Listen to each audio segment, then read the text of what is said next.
وای خسته شدم عزیزم. چه در بازه؟ بذار من جلوتر برم ببینم چه خبره. بیا تو.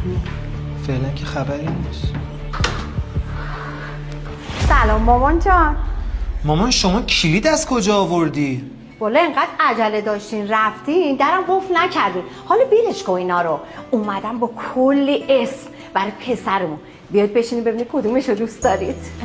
مرسی مادر جان، ولی ما بحث اسم بچه رو خیلی وقت تمومش کردیم.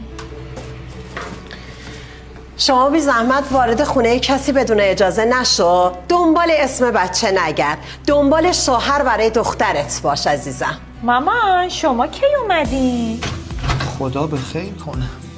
من میگم اسم بچه رو بذاریم علی، رضا، حسن.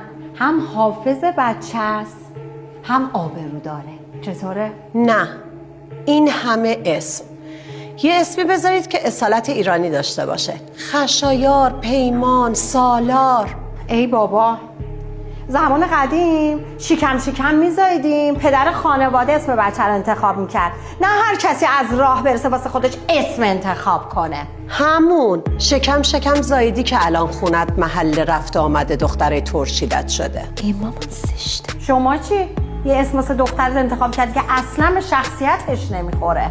ماما این چه حرفیه؟